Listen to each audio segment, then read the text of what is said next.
বিধানসভাত কোচ ৰাজবংশী জনজাতিকৰণৰ প্ৰস্তাৱ উপস্থাপন আৰু বিটিআৰত কোচ ৰাজবংশীসকলৰ ভূমি অধিকাৰ আইন সংশোধন লৈ কোচ ৰাজবংশী জাতীয় মহাসভাৰ সাধাৰণ সম্পাদক বিশ্বজিৎ ৰায়ে আজি অনুষ্ঠিত কৰে সংবাদমেল। ৰিভিউ অসমৰ দৰ্শকলৈ সম্পাদনা নকৰাকৈ দেখুৱাবৰ চেষ্টা কৰিছো। আজি তদানীন্তন কংগ্ৰেছ চৰকাৰে যেনেকৈ কোচ ৰাজবংশীসকলক জনগোষ্ঠীটোক জনজাতিকৰণ কৰিবলৈ বিধানসভা নিৰ্বাচনত তেওঁলোকে ভোট বেংক হিচাপে ব্যৱহাৰ কৰিছিল। আজি অনুৰূপভাৱে আজি প্ৰধানমন্ত্ৰী নৰেন্দ্ৰ মোদী ভাৰতৰ দ্বিতীয়বাৰৰ কাৰণে প্ৰধানমন্ত্ৰী, কিন্তু তেওঁ প্ৰথম প্ৰধানমন্ত্ৰী হোৱাৰ প্ৰাকমুহূৰ্তত যেতিয়া লোকসভা নিৰ্বাচনত অসমত আহিছিল তেওঁ কৈছিল যে কেন্দ্ৰ আৰু ৰাজ্যত যদি বিজেপি নেতৃত্বাধীন চৰকাৰ আহে আমি 6 মাহৰ ভিতৰত জনজাতিকৰণ কৰিম। কিন্তু আজি 6 মাহটো দূৰৰ কথা, আজি 6 বছৰ উকলি গ'ল যে আজিৰ তাৰিখলৈকে কোচ ৰাজবংশী জনগোষ্ঠীক জনজাতিকৰণৰ ক্ষেত্ৰত যিটো বাস্তৱ পদক্ষেপ ল'ব লাগে সেইটো তেওঁলোকে কাৰ্যক্ষেত্ৰত ৰূপায়ণ নকৰিলে।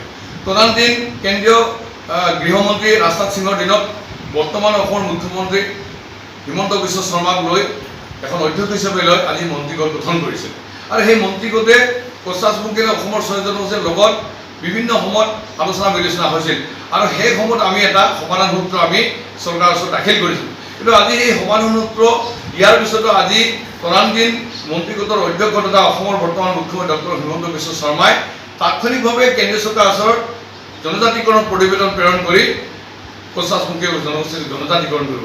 কিন্তু দেখা গ'ল যে পূৰ্বৰ কংগ্ৰেছ চৰকাৰে যিদৰে কোচ ৰাজবংশীক ললিপপ খুৱাইছিল বা কোচ ৰাজবংশীক আগুৱা কৰিছিল, চৰমভাৱে প্ৰতাৰণ কৰিছিল, আজি কেন্দ্ৰ ৰাজ্যত অধিষ্ঠিত বিজেপি চৰকাৰ ইয়াৰ কোনো পৰিৱৰ্তন নাই, একেধৰণে আছে। গতিকে আমি অসমৰ মুখ্যমন্ত্ৰী ডক্টৰ হিমন্ত বিশ্ব শৰ্মাক আমি আহ্বান কৰিছোঁ যে আপুনি যদি কোচ ৰাজবংশী জনগোষ্ঠীক সঁচা অৰ্থতে ভাল পায়, কোচ ৰাজবংশী জনগোষ্ঠীৰ প্ৰতি যদি আপোনাৰ দায়বদ্ধতা আছে, কোচ ৰাজবংশী সমস্যা যদি আপুনি সমাধান হোৱাটো বিচাৰে, তেতিয়াহ'লে আপোনাৰ লোকৰ দল আৰু আপোনালোকৰ চৰকাৰে যিটো কমিটমেণ্ট দিছিল, যিটো প্ৰতিশ্ৰুতি দিছিল, সেই প্ৰতিশ্ৰুতি আখৰে আখৰে পালন কৰি কোচ ৰাজবংশীসকলৰ এই দীৰ্ঘদিনীয়া সমস্যাটো সমাধান কৰিবৰ কাৰণে আমি আহ্বান জনাইছোঁ।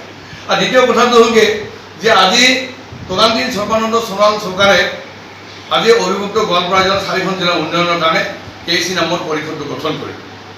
যোৱা 25 ফেব্ৰুৱাৰী তাৰিখে খৰখেদাকৈ কোচ ৰাজবংশী জনগোষ্ঠীৰ সংগঠনৰ আলোচনা বিলোচনা নকৰাকৈ তেওঁলোকে অন্তৰ্বৰ্তীকালীন পৰিষদ গঠন কৰে, যিটো এটা আহ্বানপূৰ্ণ, যিটো পৰিষদত অকল KC বা সেই পৰিষদৰ ভিতৰৰ মানুহক লৈ গঠন হ'ব লাগিছিল। কিন্তু আজি ৰাজ্য চৰকাৰে নিজেই প্ৰণয়ন কৰা আইন ভংগ কৰি আজি KC পৰিষদৰ বাহিৰৰ লোকক আজি তাত মুখ্য পদবী দিয়াৰ কাৰণে আজি ধুবুৰী জিলাৰ 3গৰাকী ব্যক্তিয়ে আদালতৰ দ্বাৰস্থ আছে আৰু আদালতৰ দ্বাৰস্থ হোৱাৰ ফলত আজি উচ্চতম ন্যায়ালয়, গুৱাহাটী উচ্চ ন্যায়ালয়ে আজি স্থিতাস্থাৰ কথা ৰাখিছে, যাৰ কাৰণে আজি সেই পৰিষদখনে আজি শপত গ্ৰহণ কৰে। যিহেতু 12 জুলাইৰ পৰা অসম বিধানসভাৰ বাজেট অধিৱেশন হ'ব, গতিকে অসম চৰকাৰৰ মুখ্যমন্ত্ৰী তথা জনজাতি বিভাগৰ মন্ত্ৰী আমি ৰণোজ পেগুক অনুৰোধ কৰিছোঁ যে সঁচা যদি কোচ ৰাজবংশী জনগোষ্ঠীৰ সামগ্ৰিক বিকাশ আৰু উন্নয়ন বিচাৰে, KC পৰিষদ যদি পৰ্যাপ্ত কাৰ্যক্ষম হোৱাটো বিচাৰে, তেতিয়াহ'লে পুনৰ গঠন কৰিব লাগে উপযুক্ত মানুহক লৈ। একেদৰে জনগোষ্ঠীটোৰ জনজাতিকৰণ কৰাৰ ক্ষেত্ৰত অসম বিধানসভাত এটা সৰ্বসম্মত সিদ্ধান্ত ল'ব লাগে, যাতে দীৰ্ঘ দাবী কৰা এই দাবীটো অচিৰেই সমাধান হোৱাৰ এটা সুৰচল পথ নিৰ্ণয়। News desk report, review Assam.